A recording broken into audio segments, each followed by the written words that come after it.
Assalamualaikum warahmatullahi wabarakatuh. Fatihata biniyatil qabul wa tamami kulli suni wa ma'mul wa biniyati salahi syana zahiran wa batinan wa biniyati anna Allahal karim yaftahu alaina futuhal arifin wa yufaqihuna fid din wa yarzuquna kamalal ikhlasi wal yaqin wa summa ila ruhi khususan muallifi hadzal kitab Syekh Al-Allamah Hujjatul Islam Al-Imam Al-Ghazali summa ila ruhi syekhina wa masyayikhina wa muallimina fid din summa ila arwahi abaina wa ummahatina summa ila arwahi jami' amwatil muslimin summa ila hadratin nabiyil mustafa sallallahu alaihi wasallam. Al-Fatihah. A'udzubillahi minasyaitonir rajim. Bismillahirrahmanirrahim. Alhamdulillahirabbil alamin arrahmanir rahim maliki yaumiddin. Iyyaka na'budu wa iyyaka nasta'in ihdinas siratal mustaqim siratal ladzina an'amta 'alaihim ghairil maghdubi 'alaihim waladdallin. Amin. Bismillah walhamdulillah wassalatu wassalamu ala rasulillah wa ala alihi wa sahbihi wa mawalah, amma ba'd. Hadratal mukarramin jamaah Masjid Jami Al-Hikmah rahimakumullah. Pagi ini kembali kita hadir di rumah Allah setelah kita selesai melakukan sholat subuh berjamaah. Kita lanjutkan kajian kita terhadap kitab Mukhtasar Ihya Ulumiddin karya Hujjatul Islam Al-Imam Al-Ghazali. Sambil kita mengikuti kajian, kita niat i'tikaf. Saya niat i'tikaf di masjid ini selama saya berada di dalamnya. Jadi sudah dapat ibadah i'tikaf sekaligus ibadah mencari ilmu. Bahkan nanti selesai dari masjid ini kita sudah mendapatkan pahala orang yang berhaji, yang hajinya sempurna karena kita mencari ilmu di waktu pagi hari di masjid. Kita masih melanjutkan tentang fi dhahiri adabi tilawati, tentang adab-adab lahiriah membaca Al-Quran. Jadi perhatian kita terhadap Al-Quran ini termasuk bagian dari rukun iman, ya. Dan salah satu rukun iman adalah percaya dengan kitab-kitab yang diturunkan oleh Allah. Jadi belajar Al-Quran ini termasuk salah satu menyempurnakan iman kita kepada Allah Subhanahu wa ta'ala. Terakhir sudah sampai apakah membaca Al-Quran melihat atau tanpa melihat. Bagaimana afdolnya melihat ketika membaca Al-Quran meskipun kita hafal. Berikutnya adalah tentang standar minimal membaca dan khatam Al-Quran, yaitu fi miqdaril qiraah. Kita lanjutkan. Wa qala Syekhul Mu'allif rahimahullahu ta'ala wa adaman naf'a bihi wa nafa'ana Allahu bi barakati ulumihi wa bikum fid darini amin summa qala. Selanjutnya Imam Al-Ghazali menyatakan fi miqdaril qiraah, tentang mikdar. Mikdar itu artinya kadar, artinya ukuran atau bahasa gampangnya standar membaca Al-Quran. Maksudnya ini standar dalam hal berapa banyak ayat yang dibaca atau berapa kali khatam Al-Quran.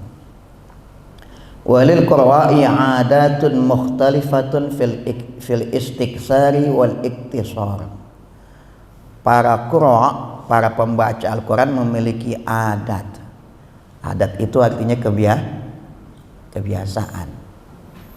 Nah, adat yang baik itu bisa jadi sumber hukum malam yakhtalif asy-syara' sepanjang tidak bertentangan dengan syara'. Jadi nanti jangan dikacaukan dengan pemahaman selama ini pemahaman Islam saya berdasarkan adat.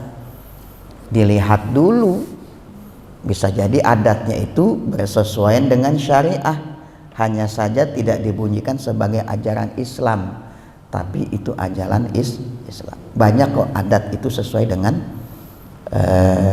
syariat. Nah, termasuk ini para qurra, para pembaca Al-Quran, mulai dari zaman Nabi, sahabat dan seterusnya punya adat kebiasaan yang berbeda tentang ukuran banyak dan sedikitnya ketika membaca Al-Quran. Yang namanya adat tentu saja pasti berbeda. Satu tradisi di tempat A berbeda dengan tradisi di tempat yang lain. Oleh karena itu kita tidak boleh menghukumi tradisi A dengan tradisi B. Kalau bahasa sekarang itu enggak apple to apple, ya. Makanya itu nanti kalau belajar usul fiqh ada yang namanya bab tentang uruf, tentang tradisi kebiasaan. Contoh saja yang gampang walaupun agak menyimpang di sini, tapi ini menarik. Yang tidak ada atau diajarkan oleh Rasulullah SAW tentang adat tradisi jual beli. Kita kalau beli lemari, beli alat-alat berat, beli jam dinding yang besar itu, ketika kita beli ke penjualnya, apakah barang-barang berat itu kita bawa sendiri? Bawa sendiri apa dianterin? Beli kasur, beli lemari, beli mebel, beli sofa, itu waktu kita beli itu sofa kita panggil sendiri atau dianterin? Dianterin, ya. Itu namanya adat, tradisi para pedagang dan penjual. Jadi tradisi, jadi adat kalau beli barang-barang berat, barangnya dianterin, gitu ya. Beli semen 10 sak, dibawa sendiri apa dianterin? Dianterin.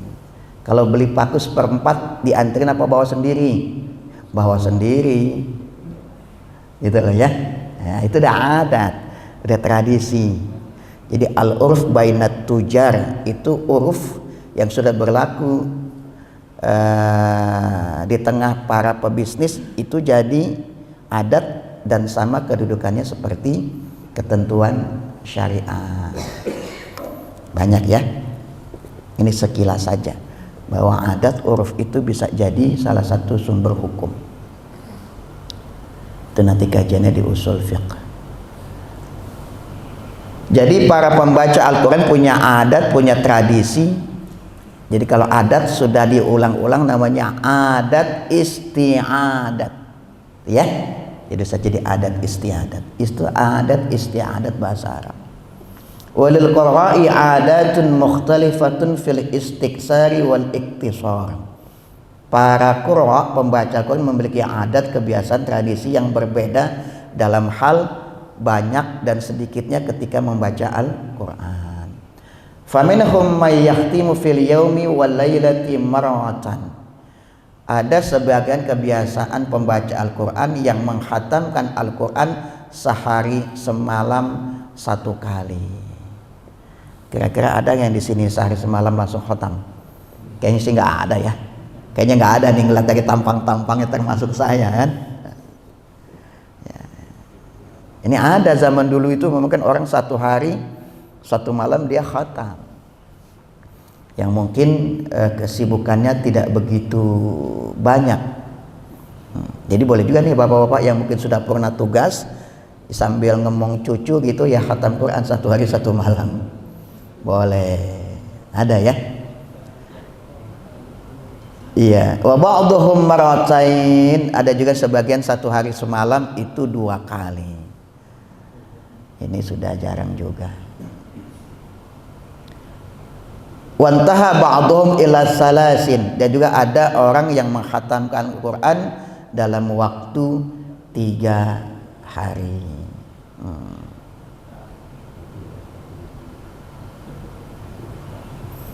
Bahkan Imam An-Nawawi dalam kitab Al-Azkar ini, bagaimana salafus saleh menarik, menyebutkan ada orang yang menghatam Quran dalam sehari semalam itu sampai 8 kali khatam. Ya Allah, ya. Jadi jangan dibilang gak ada ya, ternyata ada ya.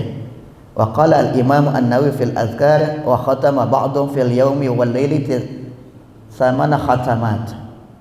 Jadi sebagian orang ada yang menghatamkan Quran sehari semalam itu 8 kali, arba'an fil lail wa arba'an fin nahar.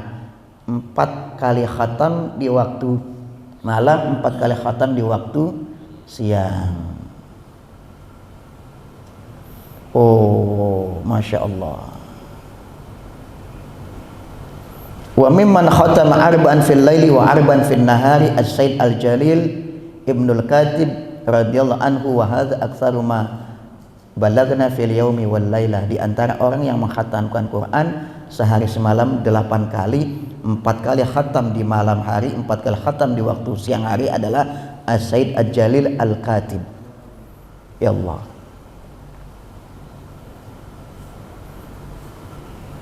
Mungkin sekarang kita berpikir bagaimana mungkin?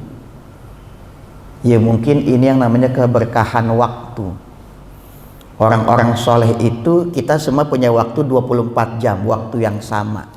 Tapi kenapa ada orang yang 24 jam itu waktunya bisa efektif, bisa efisien? Itu tergantung dengan keberkahan waktu. Ada orang dikasih waktu yang sama, waktunya terbuang sia-sia. Ada orang yang waktunya sama tapi banyak melakukan hal yang bermanfaat. Nah, ini termasuk keberkahan waktu bagi orang-orang tertentu.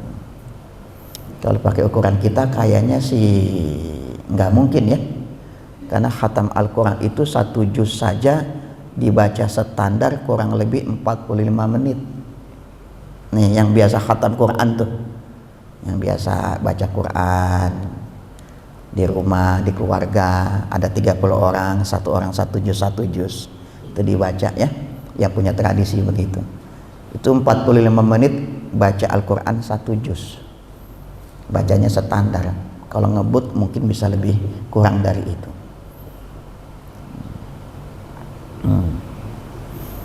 Jadi ada yang adatnya seperti itu ya, sehari 1 malam 1 kali, 1 hari 1 malam 2 kali. Ada juga yang menghatam Al-Quran 3 hari sekali.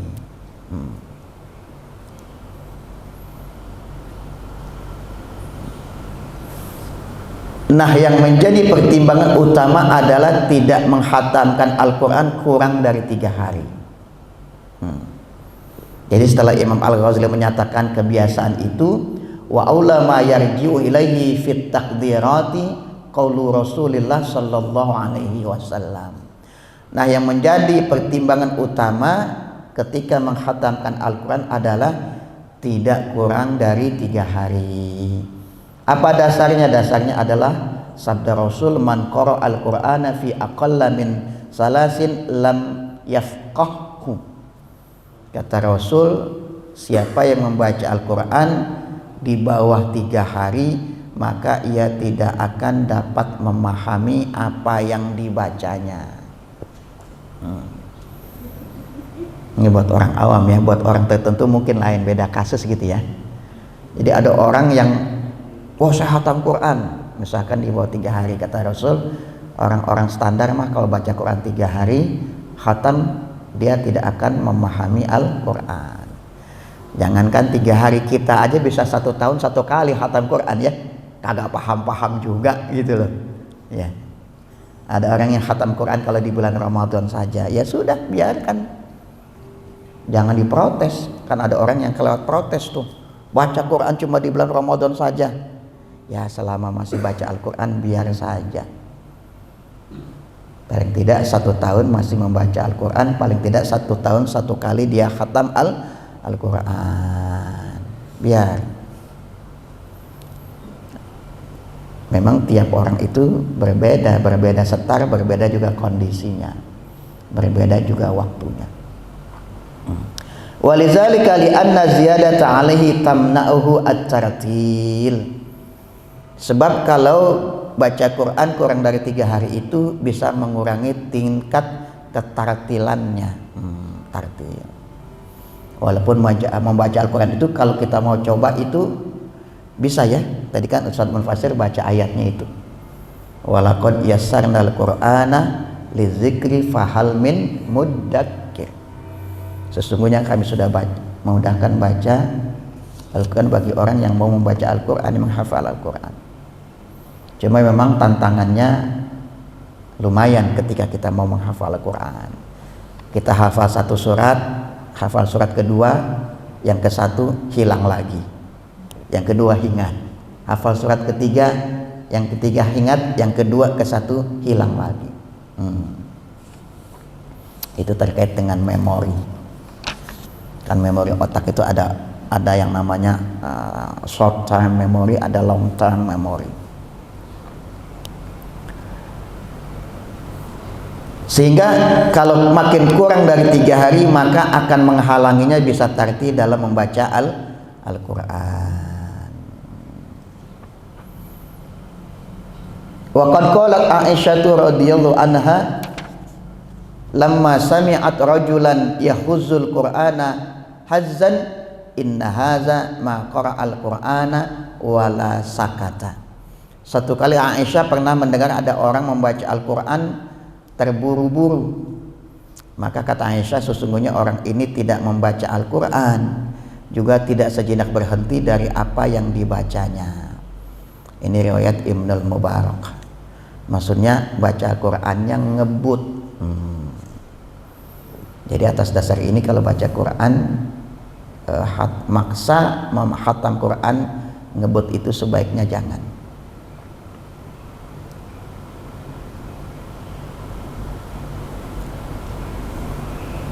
Wa amara Nabi sallallahu alaihi wasallam Abdullah bin Amr radhiyallahu anhuma an yahtimal Qur'ana fi sab'in. Rasul pernah memerintahkan Abdullah bin Amr ya, bukan Abdullah bin Umar, Abdullah bin Amr agar dia menghatamkan Al-Quran selama 7 hari. Ya, jadi Rasul pernah itu meminta Abdullah bin Amr, bukan Abdullah bin Umar. Kalau Abdullah bin Umar itu anaknya Umar bin Khattab. Jadi kata Rasul, wahai Abdullah bin Amr, khatamkan Quran itu selama 7 hari. Wa kadzalika kana jama'atun minas sahabati radhiyallahu anhum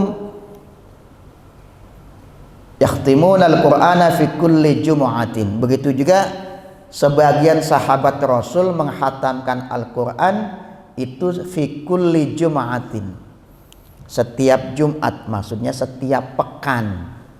Jadi Jumat itu dihitungnya itu pekan ya, tiap Jumat hatam Quran. Ka Utsmanah, seperti Utsman itu khatam Quran 1 pekan sekali. Wa Zaid bin Sabitin, juga Zaid bin Sabit itu khatam Quran sepekan sekali. Wa Ibni Mas'udin, juga Ibnu Mas'ud. Wa Ubay bin Ka'bin radhiyallahu anhum, juga seperti Ibnu Mas'ud dan juga Ubay bin Ka'ab radhiyallahu anhum. Kalau kita bisa khatam Quran 7 hari, alhamdulillah. Lalu bagaimana tingkatan level membaca Al-Quran yang tadi itu, yang 1 hari 1 malam, 2 hari 1 kali, 3 hari, sepekan 1 kali, itu bagaimana statusnya, derajatnya menurut para ulama? Kita lihat ya. Fafil khatmi arba'u darajatin. Ada 4 tingkatan menghatamkan Al-Quran. Al-khatmu fi yaumin wa lailatin wa qad karihahu jama'atun. Kalau khatam Al-Quran sehari semalam, mayoritas ulama menilainya sebagai makruh. Makruh ya, bukan haram.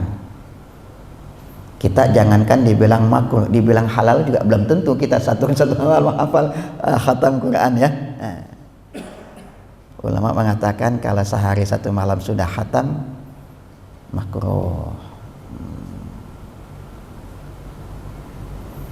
Wal khatmu fi kulli syahrin kulla yaumin juz'un min salasina juz'an wa ka'annahu mubalaghatun fil iktisari kama annal awwala mubalaghatun fil istiqsari. Yang kedua, level kedua ada khatam Al-Quran 1 bulan sekali. 1 bulan itu kan kurang lebih ada 30 hari ya, tergantung ya, 29 atau 30. Makanya puasa itu bisa 29 hari, bisa 30 hari. Yang nggak boleh puasa Ramadan itu kurang dari 29 atau lebih dari 31. Berarti itu salah ya. Nah, jadi kalau mau khatam Al-Quran 1 bulan sekali, maka baca 1 hari 1 juz.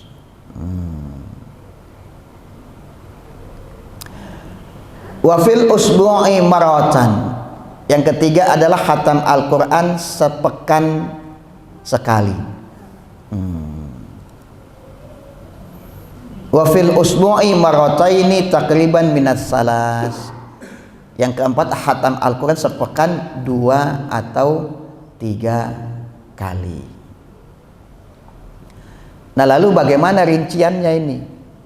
Nah, kan tiap orang itu berbeda ya, berbeda kemampuan, berbeda waktu, berbeda tingkat tingkat speed, tingkat kelancarannya, kecepatannya membaca Al-Quran. Maka berikutnya Imam Al-Ghazali bahas tentang fi wajhil qismah, tentang bagaimana tafsir rinciannya, atau bagaimana juga teknis menghafal Al-Quran. Tuh Imam Al-Ghazali ya. Kalau di ikhtisar, di mukhtasar nggak ada ya, di ringkasan kitab itu yang nggak ada, nama juga ringkasan. Ini sengaja saya tampilkan supaya bagian-bagian penting itu tidak terlewatkan. Makanya orang tuh kalau ngaji ihya yang komplit, dia akan banyak mendapatkan ilmu. Bukan cuma ilmu agama, tapi juga ilmu dunia. Jadi Imam Al-Ghazali berikutnya menyebutkan teknik menghatam Al-Quran. Wal ahabbu an yahtima khatmatan bil laili wa khatmatan bin nahar. Yang pertama, kalau mau khatam Al-Quran, kita ini nanti boleh diprogram nih. Kalau mau khatam Quran, ada kalanya khatam Al-Quran di waktu malam. Sekali waktu khatam di siang hari. Mungkin yang punya kebiasaan khatam Quran di waktu malam, coba sekali waktu khatam Quran di siang hari. Nanti apa? Nanti ada alasannya. Wa yaj'ala khatmatan nahari yaumal itsnain fi raq'atayil fajri aw ba'dahuma.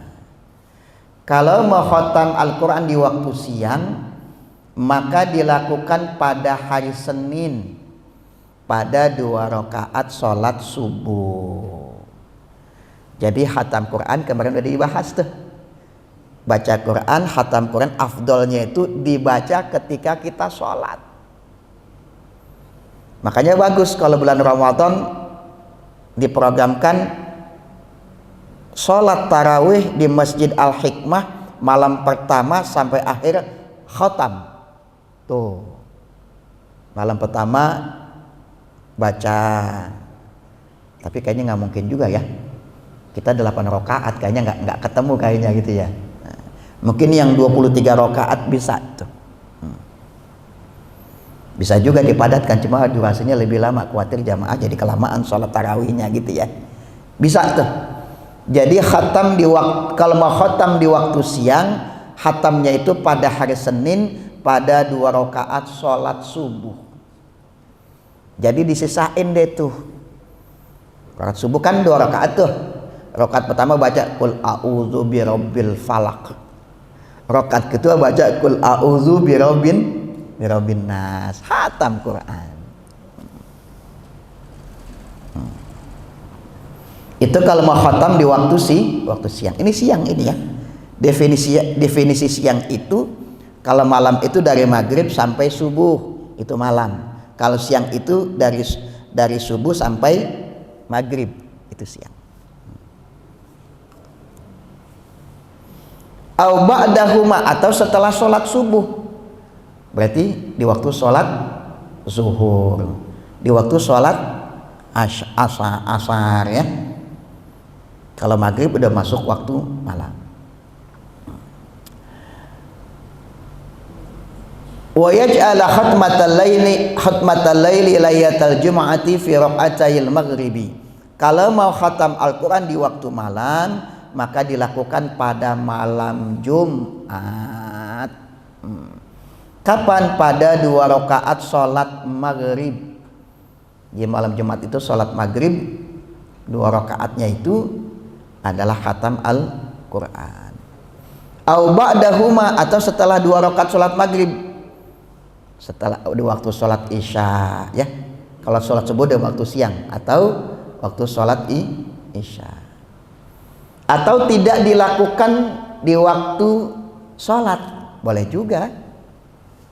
Khatam Quran seperti pengajian majelis ta'lim ibu-ibu ya, khatam Quran boleh. Di rumah yang punya keluarga boleh. Ini kebiasaan saya, kalau saya khatam Quran itu saya kumpulkan anak istri saya. Semua saja, istri, anak yang khatam Quran kumpul semua. Disisain suratnya itu. Misalkan baca mulai dari Al-Hakumut Takatsur, baca sama-sama khatam Quran, kemudian berdoa. Boleh. Itu juga termasuk amalan sahabat Rasulullah. Ketika dia mau khatam Quran, dia panggil keluarganya, baca sama-sama. Boleh. Ini buat orang yang khatam Quran dilakukan di waktu sholat. Ini rasa-rasanya ilmu begini jarang ada nih ya. Yang kalau nggak ngaji begini kita kagak tahu. Makanya ngaji kudu jelas, sumbernya jelas, rujukannya jelas. Kenapa perlu menggabungkan khatam Quran di waktu malam atau di waktu siang? Liyastaqbila bi khatmatayhi awwalan nahari wa awwalal lail. Perlu khatam di waktu siang, di waktu malam, supaya dia bisa mendapatkan 2 waktu itu. Fa innal malaikata alaihimus salamu tusalli alaihi in kana khatmuhu lailan hatta yusbiha. Sebab malaikat itu mendoakan bagi orang yang menghatamkan Al-Quran. Kalau khatamnya di malam hari, malaikat doakan sampai waktu subuh. Khatam Quran sholat maghrib, isya, atau pada waktu malam, itu malaikat doakan itu. Sampai kapan? Sampai pagi. Wa in kana naharan hatta yamsiya. Kalau khatam Qur'annya di waktu siang, subuh, setelah subuh, maka malaikat mendoakan sampai sore. Fatashmulu barakatuhuma jami'al laili wan nahar. Dengan begitu khatam Quran sekali waktu di malam, sekali waktu di siang, bisa tercakup keberkahan 2 waktu tersebut. Jadi orang yang khatam Al-Quran itu didoakan malaikat.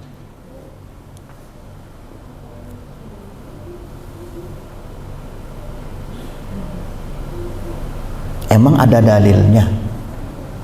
Orang sekarang kan suka nanya dalil ya. Dia nggak percaya dengan ulama, nggak percaya dengan sekelas-kelas Ibnu Hajar, Imam Al-Ghazali, Imam Asy-Syafi'i, Imam Ahmad, ya, yang tempo Imam Ahmad sempat bermimpi. Orang sekarang tanya, mana dalil? Mana dalil? Boleh nanya dalil, tapi kalau dikasih dalil percaya. Jangan nanya dalil ketika kasih dalil tetap dia ingkari. Nah, itu termasuk talbisu iblis.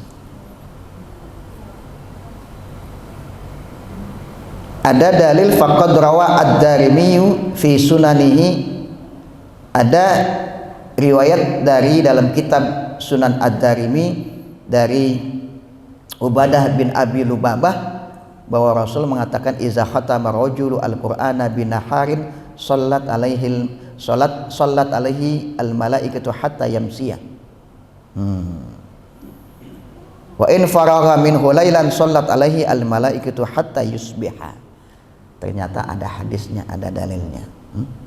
Siapa yang mengkhatam Al-Quran pada waktu siang, maka malaikat mendoakannya sampai sore. Kalau selesai khatam Quran di waktu malam, malaikat mendoakannya sampai pagi. Ya, kitab Sunan Ad-Darimi. Ya, kitab hadis itu banyak ya. Jadi bukan cuma Bukhari, Muslim, yang kutubut tis'ah itu yang 6. Bukhari, Muslim, At-Tirmizi, Ibnu Majah dan seterusnya. Itu banyak kitab hadis. Jadi kalau nggak ada di kutubus sittah, kitab hadis yang 6, lihat di kutubut tis'ah, kitab hadis yang 9. Kalau nggak ada kitab hadis-hadis yang lain, pasti ketemu insya Allah. Makanya kita jangan gampang menghukumi gitu ya, sebelum kita teliti.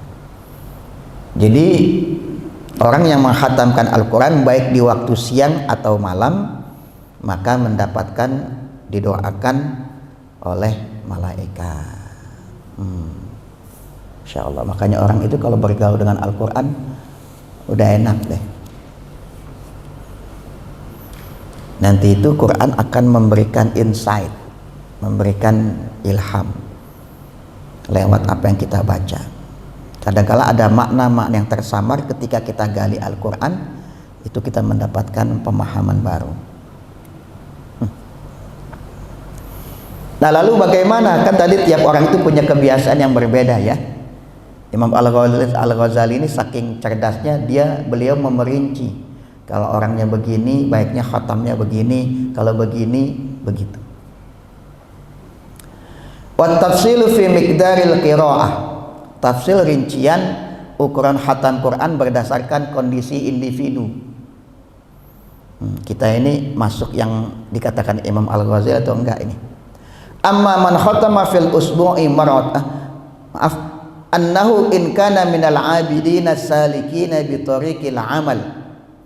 Kalau ada orang yang termasuk ahli ibadah dan dia senang mengamalkan, senang beramal,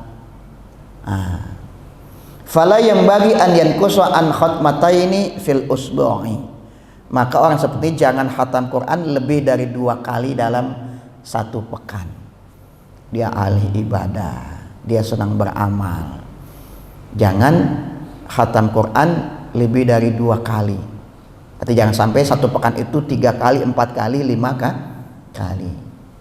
Sebabnya apa? Dia ini ahli ibadah, senang ibadah, senang beramal. Sebab nanti terjadi apa tuh? Benturan ya. Nanti khawatir tidak bisa membagi waktu. Jadi cukuplah mungkin 1 pekan itu dia khatam Quran 2 kali atau 1 kali. Wa in kana minas salikina bi a'malil qalbi wa dhurubil fikri. Yang kedua, mudah-mudahan kita termasuk yang ini. Kalau kondisi orangnya termasuk orang yang ahli ibadah dan dia juga banyak berpikir, tuh para ilmuwan, para akademisi, para ahli Quran atau mahasiswa ulumul Quran wa tafsir ya. Atau orang yang sibuk menyebarkan ilmu, au minal mustaghilina binashril ilmi, sibuk menyebarkan ilmu ini para ulama. Fala ba'sa an yaktasira fil usbu'i ala maratin. Maka tidak apa-apa orang seperti ini hatam Al-Qur'annya itu cuma 1 kali dalam 1 pekan. Ini buat orang yang ahli fikir ya. 1 kali 1 pekan hatam Quran. Kayaknya kita nggak masuk hitungan juga yang ini ya. Nggak masukkan hitungan juga kita ini. Nggak termasuk yang ahli fikir, nggak termasuk ulama. Jadi khatam Qurannya sekali dalam sepekan. Makanya Masya Allah orang itu kalau sudah bergaul dengan Quran itu dia nggak mau lepas. Paling nggak di mobilnya ada Al-Quran, walaupun dia nggak sempat baca dia taruh Al-Quran. Wa in kana nafizal fikri fi ma'anil Quran, atau pembaca termasuk peneliti makna-makna Al-Quran seperti tadi itu ya, ahli Al-Quran. Kan orang ahli Quran tuh banyak tuh, mufasir Al-Quran. Ya, banyak. Faqad yaktafi fi syahri bimaratin. Maka termasuk orang yang mendalami ilmu Al-Quran, maka dianggap cukup khatam Al-Quran 1 bulan sekali. Ini mungkin masih bisa ya, mungkin masih bisa kita lakukan nih. 1 bulan 1 kali khatam. Ini buat orang yang suka meneliti makna-makna Al-Quran ya, para mufassir, para mahasiswa. Makanya itu belajar Quran itu luar biasa. Kalau belajar ada kajian tafsir Al-Quran itu memang harus betul-betul ya, rujukan tafsirnya mesti jelas, dan pematerinya juga memang sudah akrab dengan literatur tentang tafsir Al-Quran. Apa alasannya? Likasrati hajati ila kasrati at-tardidi wa ta'ammul. Sebab kata Imam Al-Ghazali, buat para peneliti Al-Quran maka orang seperti ini butuh waktu banyak untuk mengulangi membaca ayat Al-Quran dan merenungkannya.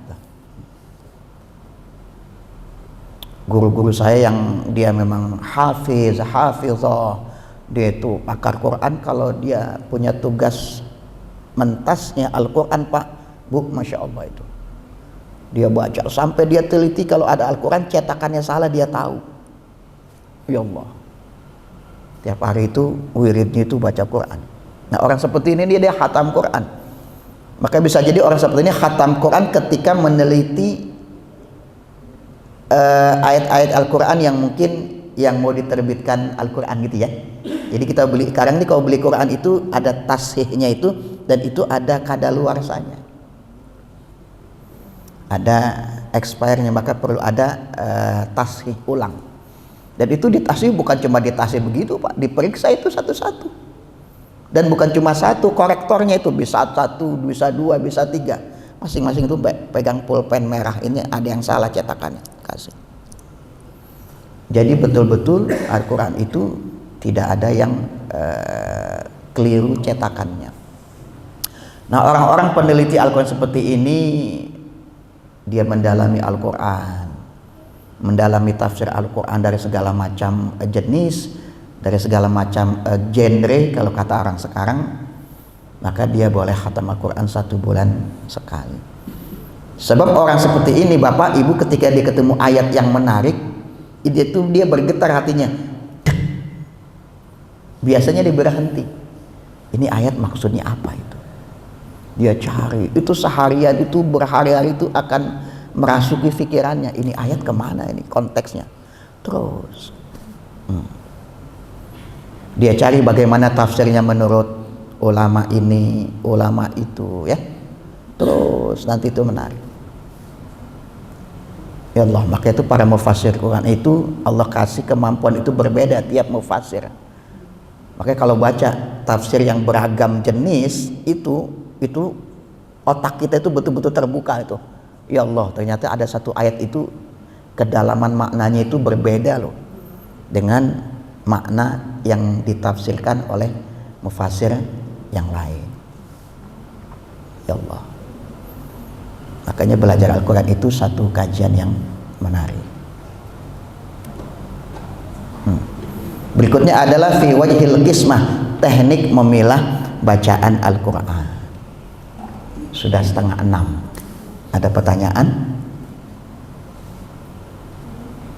Apa dilanjut? Lanjut ya, sedikit lagi deh ya. Sampai terakhir mana ini? Oh, sampai hizib ya. Fi wajhil qisma amma man khatama fil usbu'i mar'atan fayaqsimul Qur'ana sab'ata ahzab. Nah, Imam Al-Ghazali ngasih juga nih teknis memilah bacaan Al-Quran. Jika ingin khatam sekali dalam 1 pekan, maka Al-Quran dibagi menjadi 7 hizib. 7 hizib. Kenapa faqad hazzaba sahabatu radhiyallahu anhum Al-Qur'ana ahzaban? Sebab para sahabat Rasulullah juga ketika dia mau baca Quran, dia khatam Quran, dia bagi itu menjadi beberapa hizib. Jadi dipilah-pilah ya, disortir gitu ya. Ini supaya selesai dalam 1 pekan. Di mana Utsman bin Affan mulai membaca Al-Quran pada malam Jumat, mulai dari surat Al-Baqarah sampai Al-Maidah. Nih lihat nih, kita lihat nih cara Utsman bin Affan ini khatam Quran. Faruwiya anna Utsman radhiyallahu anhu kana yaftatihu lailatal jum'ati bil baqarati ilal maidah. Utsman bin Affan dia khatam Quran 1 pekan mulai pada malam Jumat, mulai dari surat Al-Baqarah sampai surat Al-Maidah. Bacanya malam. Walailatas sabti bil an'ami ila hudin. Malam Sabtu baca, ini salah ini. Malam Jumat, malam Sabtu bil an'ami ila hud. Malam Sabtu itu bacanya surat Al-An'am sampai surat Hud. Ini kurang. Saya kurang menambahkan. Ya. Tadi ada kurang tambahan.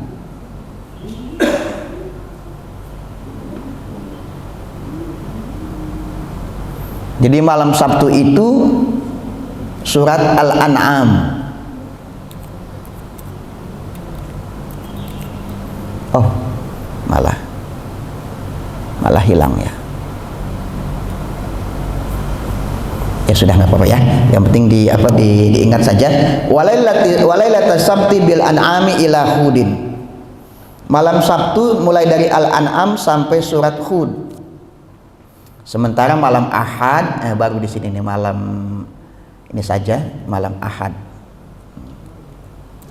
Malam Ahad atau malam Minggu. Walailatal ahadi bi Yusufa ila Maryam. Malam Ahad dari surat Yusuf sampai surat Maryam. Malam Senin dari surat Thaha sampai Tosin Mim. Walailatal isnaini bi Thaha ila Tosin Mim. Walailatas sulasa bil Ankabut ila Shad. Sementara malam Selasa dari Al-Ankabut sampai surat Shad, malam Rabu dari Alif Lam Mim Tanzil sampai Ar-Rahman.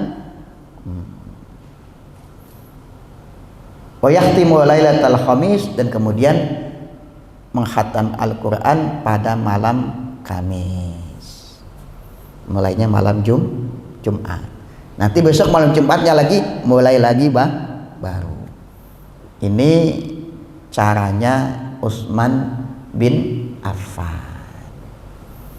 Di mana mushaf yang kita pakai ini mushaf Utsmani ya. Sementara sahabat yang lain nggak pakai cara seperti ini. Wa Ibnu Mas'udin kana yaksimu sab'ata aqsamin la ala hadzat tartib. Nah, Ibnu Mas'ud juga membaca Quran, khatam Quran juga dengan memilah-milah itu menjadi 7 hizib. Tapi nggak pakai tekniknya Utsman bin Affan. Masing-masing punya teknik sendiri. Nah, terserah kita mau pakai ke teknik Utsman bin Affan atau teknik-teknik yang lain.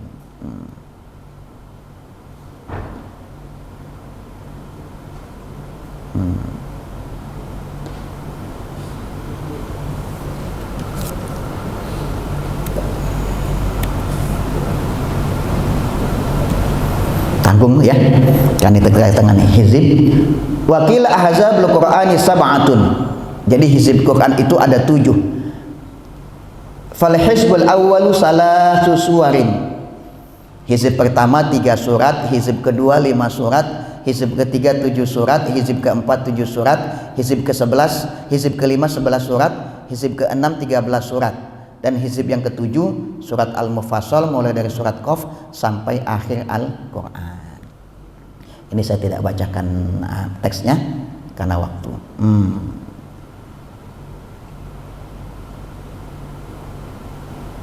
Fahakaza hazabahu sahabatu radhiyallahu anhum wa kanu yaqra'unahu kadzalik. Dan inilah hizib yang dipraktikkan oleh para sahabat, dan mereka membaca Al-Quran dengan teknik seperti ini. Wa fi khabarun an Rasulillah sallallahu alaihi wasallam, sebagaimana ada kabar tuntunan dari Rasulullah sallallahu alaihi wasallam. Ya. Riwayatnya riwayat Abu Daud dan juga Ibnu Majah. Famasi wa haza muhdasun. Kata Imam Al-Ghazali, kalau ada orang yang bikin teknik di luar yang ini dianggap muhdas. Tapi hati-hati ya. Muhdas ini memang artinya sesuatu yang baru. Tapi jangan langsung kalau sesuatu yang muhdas itu menjadi tercela gitu ya. Sekarang ada orang tuh metode baca Quran hafalkan, masing-masing punya metode gitu kan, tergantung dari tingkat kesiapan orang yang belajar baca Al-Quran. Ini kan level sahabat, dia bisa bagi-bagi. Kalau level bukan sahabat seperti kita, mungkin bisa jadi butuh waktu usaha yang lebih lama. Nah karena itu butuh teknik yang lain. Ini hizib Al-Quran yang dipraktikkan oleh para sahabat. Berikutnya apa ini?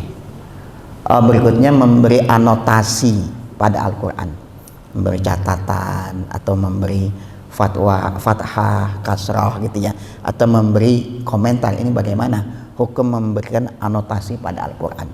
Yang ini insya Allah kita lanjutkan pada pertemuan yang akan datang. Ada pertanyaan? Silakan Pak Hilman. Kalau mendengarkan mulut Allah, kemudian kita menyimak itu, menyimak bukan untuk membaca dengan sama. Iya. Ada bacaan murotal, baik dari kaset, umumnya dari kaset ya. Itu apakah bagaimana hukumnya? Oke, pada pertemuan yang lalu di antara kita berinteraksi dengan Al-Quran, membaca Al-Quran, termasuk membaca ini adalah mendengarkan ya. Maka nanti itu ada yang namanya itu ada tahfiz, ada tasmi' gitu ya. Orang baca Quran kita dengarkan, itu termasuk ibadah.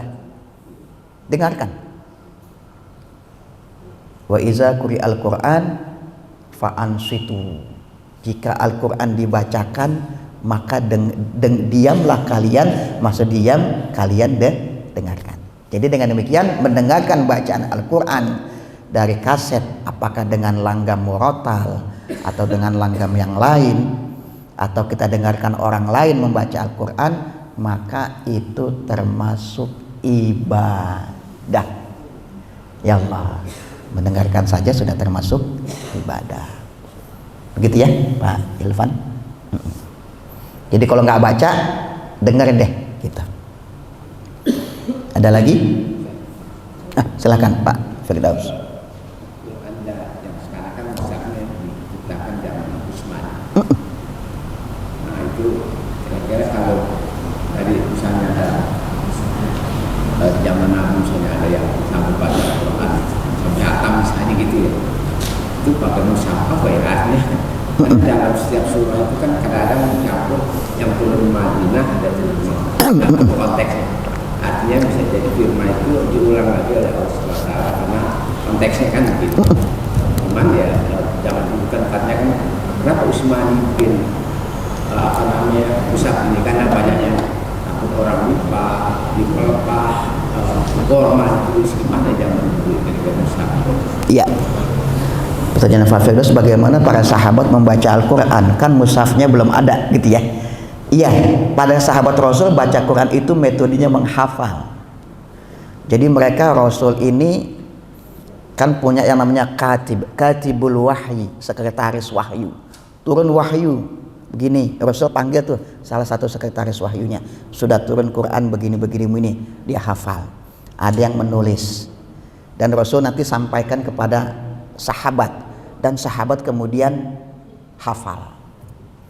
Lalu Al-Quran, susunan Quran ini yang sudah ada di tangan kita itu berdasarkan dari Rasul? Enggak, iya.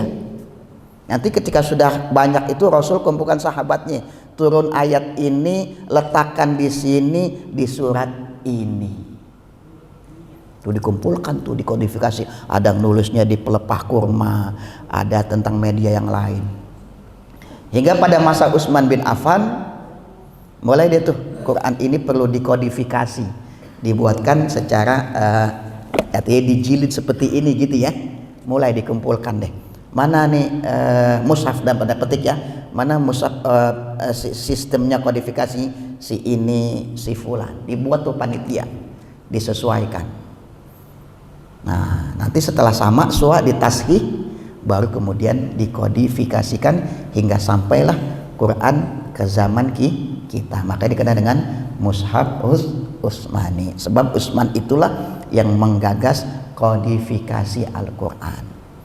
Artinya memang terpelihara keaslian Al-Quran. Kenapa perlu dikodifikasi? Karena bisa jadi nanti ini yang hafal Quran ini kan sudah habis dan meninggal semua, ada yang gugur di pertempuran atau pas suatu saat akan meninggal. Bisa jadi generasi berikutnya itu tingkat hafalannya bercampur dengan yang lain. Maka pada zaman itu yang cukup dikodifikasikan adalah Al-Quran. Hadis malah jangan, dilarang, jangan dikodifikasi hadis. Nanti bercampur dengan Al-Quran. Ini mana Quran, mana hadis. Ya, makanya kodifikasi hadis itu nggak ada di zaman sahabat. Berikutnya itu baru kodifikasi hadis dalam kitab hadis. Jadi menghafalnya itu, baca Qurannya itu dengan cara hafalan mereka atau menurut catatan yang ada di tangan mereka. Nanti catatan itu dikumpulkan, dikodifikasi pada masa Utsman bin Affan. Begitu ya Pak Firdaus. Silakan Pak Haji. Waalaikumsalam. Komposisi ayat tadi Ustaz. Oke. Oh ini. Kenapa bisa beda-beda ya Ustaz? Oke. Kenapa ke komposisi ayat Al-Quran bisa beda-beda? Ya itu tergantung metodenya gitu ya. Makanya kan ada itu misalkan ada satu dihitung, dua dihitung satu. Nah, itu metodenya. Makanya di sini dikatakan ya, ini kalau nanti belajar ulumul Quran ketemu nih tentang ayat Al-Quran. Masing-masing punya periwayatnya, rawinya. Kenapa berbeda? Karena teknik menghitungnya itu juga berbeda. Ada yang satu dianggap ini ada huruf, ada yang satu dianggap tidak, gitu ya. Semuanya ini dianggap sah. Sebab kenapa? Sebab tidak mengurangi dari nilai bacaan Al-Quran. Teknik ya, beda teknik. Maka ada nih kan, ada 6.666 nih ulama Nusantara nih kan ya. Syekh Nawawi Al-Bantani menghitungnya 6.666. Makanya kalau belajar tafsir Nawawi Al-Bantani itu tafsir Al-Munir atau tafsir Marah Labid itu disebutkan tuh seperti kata Pak Firdaus, ayat ini ayatnya makiyah atau madaniyah kecuali ayat yang ini tuh. Kalau belajar tafsir Nawawi Al-Bantani itu jumlahnya sekian, disepakati jumlah hurufnya sekian, jumlah ayatnya sekian. Oh teliti Nawawi Al-Bantani itu, menarik tuh. Makiyah pada ayat ini, madaniyah pada ayat ini. Oh disebut tuh. Ulama itu luar biasa. Kita makanya ketika belajar tafsir itu sampai ke sini-sini nih, jadi jelas tuh seperti kata Pak Firdaus. Oh ini ayat konteks ini makiyah, turun pada periode makiyah. Oh ini madaniyah, di Madinah, supaya ketemu. Oh ini konteksnya begini loh, gitu ya. Nah, itu menarik. Jadi lagi-lagi adalah beda metode. Gitu ya Bang? Ada lagi? Di zaman Oh, oke. itu ya, di museum Quran di Madinah Syarif. Al-Quran awalnya kan nggak pakai zaman sebelum Ismani, nggak pakai ini. Kayak orang Arab dulu lah kan gitu. Iya. Karena orang Arab nggak bisa baca. Jadi mungkin itu yang menyebabkan ada fathah, ada gitu kan. Iya, betul. Jadi Al-Quran itu dulu itu kalau melihat namanya itu bisa manuskrip itu ya. Kalau kita sekarang enak tuh, huruf sin, ada giginya, ada titiknya gitu ya. Di zaman Rasul nggak ada. Kenapa? Karena mereka sudah paham, oh ini sin, ini shod gitu loh. Berikutnya ini, kan Arab itu bukan cuma buat orang, Al-Quran itu bukan cuma buat orang Arab. Buat orang non-Arab kan kesulitan. Makanya ada yang namanya syakal, dibuat itu tanda fathah, kasroh, domah. Bahkan nanti ada kiroat, cara membacanya itu. Nah, itu menarik ya. Terus ke sini. Nah, itu jadi menarik. Jadi studi Quran itu menarik, Pak. Ada fathahnya. Ini saja tulisan Imam Al-Ghazali saja di sini ini nggak ada barisnya, ada di museum Amerika ini. Luar biasa. Pernah nggak saya di mana saya tulis itu? Ada di sini nih. Kalau mau lihat boleh nanti di sini. Ini saja. Oh, di jilid pertama, ini jilid kedua. Tulisannya itu masih begitu. Manuskrip. Makanya itu bersyukurlah kita itu ketika Al-Quran itu sudah dikasih syakal ya. Dikasih tanda baca sehingga lebih memudahkan kita membaca Al-Quran. Cukup? Oh, masih ada Pak Haji Hilman. Kondisi terakhir ini kan banyak orang melihat secara matematis neraka sekian orang itu memang diajukan ujian untuk memperbuat keyakinan atau gimana? Wah, ini menarik nih tentang angka-angka dalam Al-Quran gitu ya. Baik. Jadi itu termasuk i'jazul ilmi. Jadi salah satu karakteristik kemukjizatan Al-Quran itu bisa juga dari angka-angka. Tapi ingat jangan sampai cocok logi gitu ya. Kadang ada cocok-cocokan tuh, belum tentu. Jadi itu ada ilmunya. Misalkan sebanding antara penyebutan kata malaikat dengan kata iblis, gitu ya. Kata sabar dengan kata syukur ternyata dihitung-hitung tuh angkanya sama. Itu memang ada ilmunya itu, termasuk i'jazul ilmi.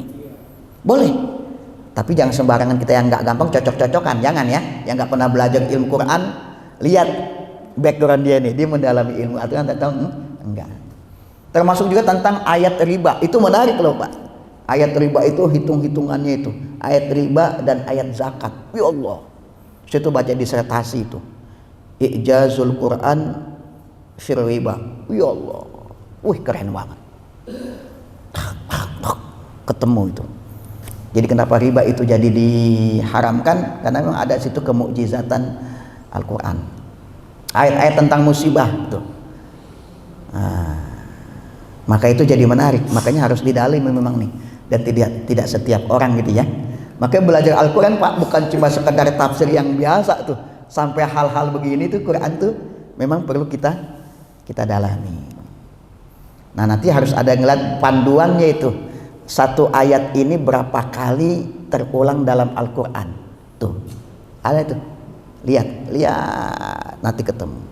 Maka nanti berkembang metode tafsir, namanya metode tafsir al-mawdu'i, tafsir tematis. Bicara tentang apa nih? Bicara tentang bencana. Lihat ayat-ayat bencana, bagaimana konteksnya. Ini ayat makiyah, ayat madaniyah, terus implikasinya apa. Atau perlu dihitung ayat-ayatnya, boleh. Bicara tentang sabar, bicara tentang rumah tangga, kenapa ini begini, itu ketemu itu buat orang yang mengkaji Al-Quran. Makanya Al-Quran itu mukjizat, nggak bakal habis dikaji. Maka nanti Imam Al-Ghazali yang mengatakan setiap ayat itu ada makna lahir juga ada makna batin. Di balik makna batin ada makna batin yang lain. Makanya belajar tafsir Quran itu boleh dibilang seumur hidup. Menarik. Jadi dibolehkan ya. Orang seperti itu asal saja dia punya ilmunya.